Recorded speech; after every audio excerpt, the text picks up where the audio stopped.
Smartest simple में आप सभी का स्वागत है। आज हम राजस्थान नगरपालिका अधिनियम 2009 की एक बहुत ही काम की धारा 120 पर बात करने वाले हैं। देखिए, इसका सवाल बिल्कुल सीधा है, प्रॉपर्टी टैक्स आखिर वसूला किससे जाएगा? तो चलिए आज इस कंफ्यूजन को जड़ से खत्म करते हैं। तो सबसे पहले वो सवाल जो हम सबके दिमाग में आता है, मान लीजिए नगरपालिका को प्रॉपर्टी टैक्स लेना है, अब वो किसके पास जाएगी? मकान मालिक के पास या फिर उस प्रॉपर्टी में रह रहे किराएदार के पास? अक्सर इसी बात पर झगड़े भी हो जाते हैं। तो धारा 120 इसी सवाल का एकदम साफ और कानूनी जवाब देती है। ठीक है, तो अब मुद्दे की बात पर आते हैं।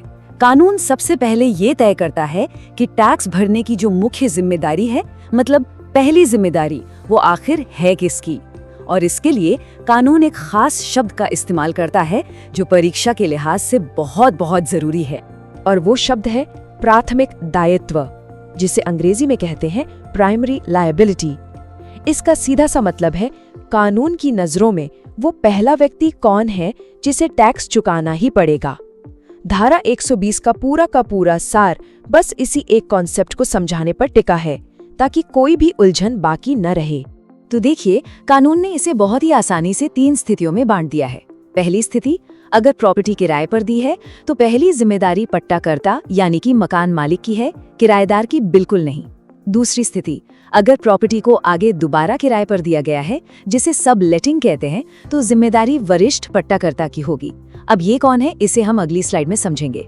और तीसरी स्थिति, अगर प्रॉपर्टी किराए पर है ही नहीं, मालिक खुद रहता है या खाली पड़ी है, तो जिम्मेदारी उस व्यक्ति की है जिसके पास उसे किराए पर देने का हक है, यानी एक बार फिर मालिक। चलिए, अब ये वरिष्ठ पट्टाकर्ता या सुपीरियर लेसर क्या बला है, इसे एक बहुत ही आसान उदाहरण से समझते हैं। मान लीजिए ए असली मालिक है। ए ने अपनी प्रॉपर्टी बी को किराए पर दी। अब बी ने क्या किया, उस प्रॉपर्टी को आगे सी को किराए पर दे दिया। तो इस केस में नगरपालिका टैक्स मांगने सीधे ए के पास जाएगी, क्योंकि ए ही वो सबसे बड़ा मालिक है जिसे कानून की भाषा में वरिष्ठ पट्टाकर्ता कहा गया है। एकदम क्लियर है? यहाँ तक तो सब साफ है कि पहली जिम्मेदारी मालिक की ही बनती है। पर असली सवाल तो अब उठता है, मान लीजिए कि मालिक, जिसकी प्राथमिक जिम्मेदारी है, वो टैक्स चुकाता ही नहीं है, तब क्या होगा? बस यहीं पर किराएदार यानी अधिभोगी का रोल सामने आता है।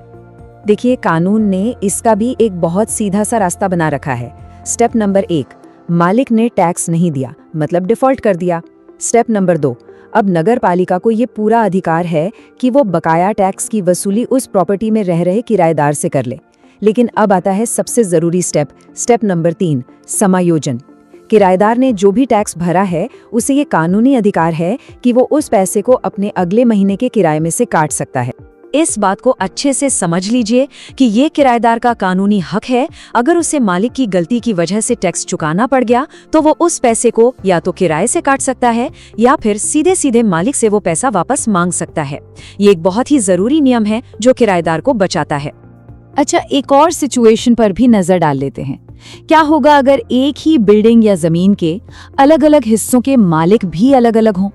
तो कानून कहता है कि भाई ऐसी हालत में हर मालिक अपने अपने हिस्से के टैक्स के लिए खुद जिम्मेदार होगा, कोई किसी और के हिस्से का टैक्स नहीं भरेगा। चलिए, तो अब तक हमने जो भी सीखा है उसे एग्जाम के लिए फटाफट से रिवाइज कर लेते हैं। ये है एक क्विक रिवीजन, ताकि सारे इंपॉर्टेंट पॉइंट्स दिमाग में एकदम सेट हो जाएं। तो ध्यान से सुनिएगा। पहला, सबसे बड़ा नियम, टैक्स की पहली जिम्मेदारी हमेशा मालिक की होती है, किराएदार की नहीं। दूसरा, जिम्मेदारी का क्रम क्या है? पहले पट्टाकर्ता, फिर वरिष्ठ पट्टाकर्ता, और आखिर में वो व्यक्ति जिसके पास किराए पर देने का अधिकार है। तीसरा, डिफॉल्ट का नियम, अगर मालिक पैसे नहीं देता तो किराएदार से वसूला जाएगा। और चौथा, सबसे जरूरी, किराएदार को ये हक है कि वो चुकाए गए टैक्स को किराए से काट सकता है। ये 4 बातें याद रखनी है। तो अब जब हमने इस धारा को अच्छे से समझ लिया है, तो क्यों ना अपने ज्ञान को परखा जाए। अब आपकी स्क्रीन पर एक सवाल आएगा, उसे ध्यान से पढ़िए और सोचिए कि सही जवाब क्या होना चाहिए। सवाल है, राजस्थान नगरपालिका अधिनियम 2009 की धारा 120 के तहत कर के दायित्व के बारे में इन कथनों पर विचार कीजिए। कथन 1, अगर कोई प्रॉपर्टी पट्टे पर दी गई है तो टैक्स चुकाने का प्राथमिक दायित्व अधिभोगी का होगा, पट्टाकर्ता का नहीं।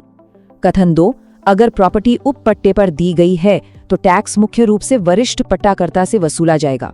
कथन 3, अगर प्राथमिक रूप से जिम्मेदार व्यक्ति टैक्स नहीं चुकाता है तो नगरपालिका किराएदार से टैक्स वसूल सकती है और किराएदार उस पैसे को अपने किराए से काट सकता है। और कथन 4, अगर कोई प्रॉपर्टी बिना पट्टे के है तो जिम्मेदारी उस व्यक्ति की होगी जिसे उसे पट्टे पर देने का अधिकार है। तो इन चारों में से कौन कौन से कथन सही हैं? आपके ऑप्शन है ए केवल 1, 2 और 4, बी केवल 2, 3 और 4, सी केवल 3 और 4 या डी चारों के चारों 1, 2, 3 और 4।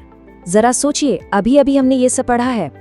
और इसका सही जवाब है ऑप्शन बी, यानी केवल 2, 3 और 4 सही है। अब सवाल है क्यों?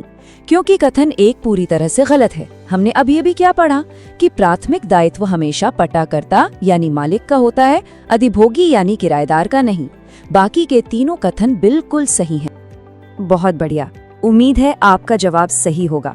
तो ये था धारा 120 का पूरा विश्लेषण। चलिए अब कुछ जरूरी घोषणाओं की तरफ बढ़ते हैं। तो ईमानदारी से बताइएगा, क्या आपका जवाब सही था? नीचे कमेंट्स में अपना चुना हुआ ऑप्शन जरूर लिखिए। ये देखकर अच्छा लगता है कि आपकी तैयारी एकदम सही ट्रैक पर है। और हाँ, अगर आपके कोई दोस्त या रिश्तेदार इस साल ईओ परीक्षा की तैयारी कर रहे हैं तो उन तक ये विश्लेषण जरूर पहुंचाइए। याद रखिए, ज्ञान बांटने से ही बढ़ता है। स्मार्टेस्ट सिंपल पर हमारा डेली शेड्यूल याद रखिएगा। हम हर दिन 3 नई धाराओं के विश्लेषण अपलोड करते हैं, सुबह 10 बजे, दोपहर 3 बजे और रात 8 बजे। और इसके साथ ही रोजाना सुजस सार करंट अफेयर्स का विश्लेषण भी आता है। हमारी प्लेलिस्ट में अगली धारा को देखने के लिए स्मार्टेस्ट सिंपल को लाइक, शेयर और सब्सक्राइब करना बिल्कुल मत भूलिएगा। आपकी तैयारी को आसान बनाना ही हमारा लक्ष्य है। मिलते हैं अगले विश्लेषण में।